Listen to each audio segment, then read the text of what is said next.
already saw what the set looks like on the product page, all pretty and put together. I'm going to do my best to show it to you as it's meant to be used. Not like I'm a professional or anything, but I'm going to show you what I have discovered about this set. One of the things that really impressed me about this set was the fact that it comes with a lot of practice tutorials. Now, the practice tutorials are completely in Chinese, I am assuming, and I cannot read them. But you know what? We're learning how to do Chinese characters, so I suppose it's appropriate. Now here they do show you how to hold. You don't want to hold it like a pencil. Your brush should always be up and down, and it's not the brush that moves, but your arm. And I am tempted to scan this in and put it through Google Translate to see what other tips they have. But I would have liked it if they'd given an English translation, but then I guess it would have killed the authenticity. I don't know.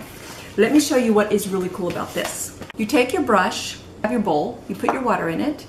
By the way, let me go through this, okay?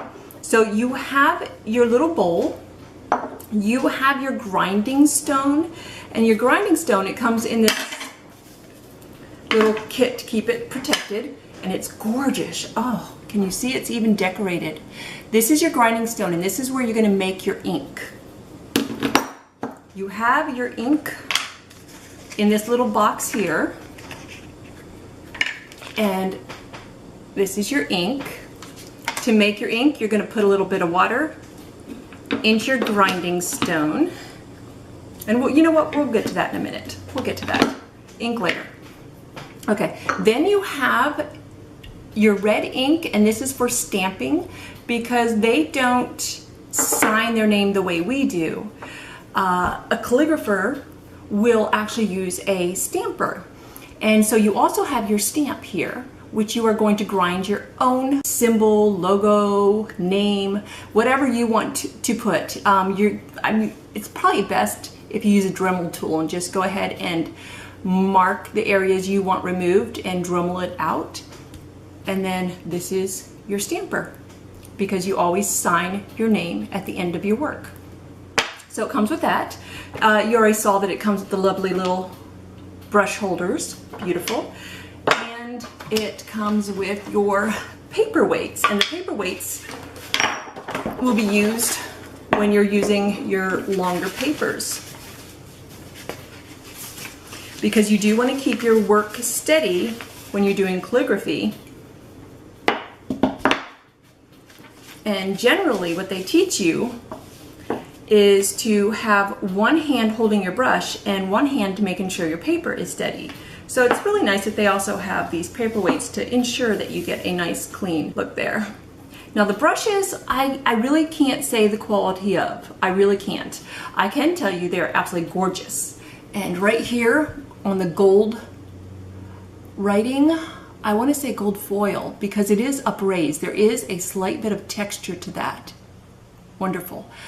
But the brushes themselves seem a little dry, and I have removed a few loose hairs, but I am not a specialist on brushes, so I really can't tell you anything more than what my experience is. I can't tell you if that is a good experience, normal experience, bad experience. Okay, so I am going to wet the brush.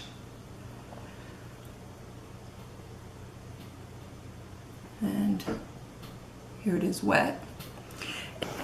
This special paper lets you practice, and all you do is use water, not ink, just water. And let's see here, if I'm right here, if I were to follow, let's see, I think what you do is, oh yeah, and hand should not be on here. This is hard, okay?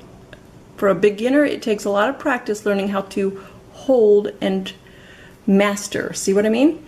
Now I'm supposed to be holding it with 2 fingers here and my thumb here and these ones bracing, but I keep trying to hold it like a pen. It's just instinctive.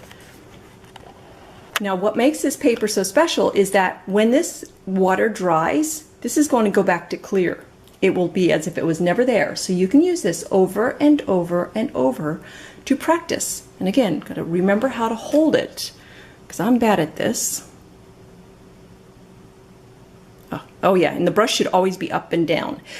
If you hold it to the side, allegedly it makes for a weak stroke, and if you flip your paper over where you're using actual ink, you will see that the stroke is not as strong on the back as the front, which means the paper did not absorb it evenly.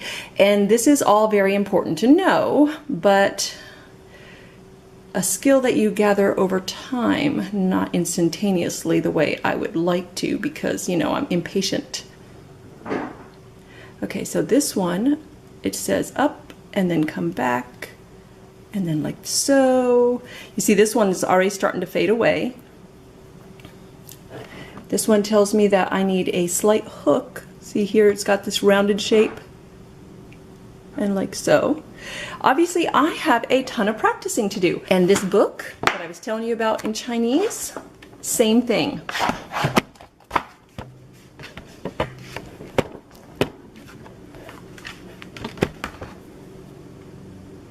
You just dip a little bit of water onto your pen and ta-da!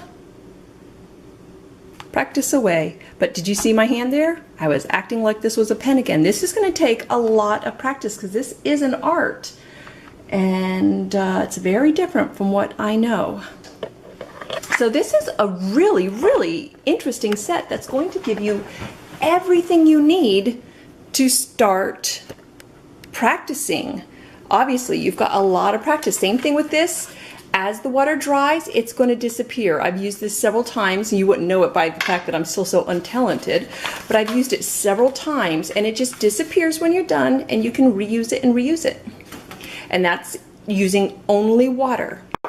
When you go to make your actual ink, put the practice tablets away and use actual paper. And this is just a piece of copy paper because, again, I'm still in the beginning modes. And you're just going to dip a little bit of water onto your stone, take your ink, and grind it. Here, let me rest the camera. Let me also cover this. I don't need this drying out. So if you YouTube this, you'll be able to see some videos that will tell you how to test to see if your ink is ground well enough, if you are too dry, too wet, things like that. I am not there yet, but what I have discovered, and I'll just stop there for the fun of it, what I have discovered is that you need to keep your ink stick dry. So when you are done, you don't want this getting ruined. When you are done, make sure that it is completely dried off before you store it away. You don't want any moisture or humidity left on your ink stick. This has the well here at the bottom. I've seen them where they're completely flat and you have to tip it to get a well, but this one has its own little well at the bottom. I really like that.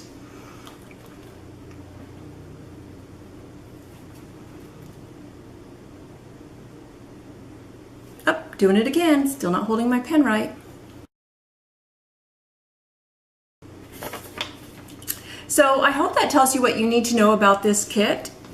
Obviously, it's very portable. When you are all finished, you can just pack it up and store it away. Take it with you on vacation so that you can sit by the seaside and do beautiful art. And let me show you also while I'm here, you have got this beautiful wooden finish here. Slight inlay. And this is fabric.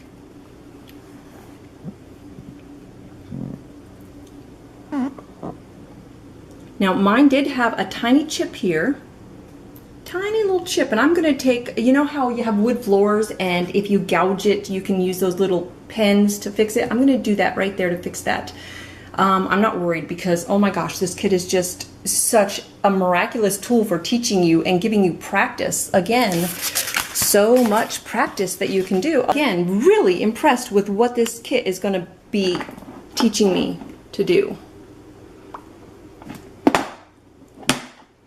And I hope that gives you all the information you need to know about this kit and decide if this is in fact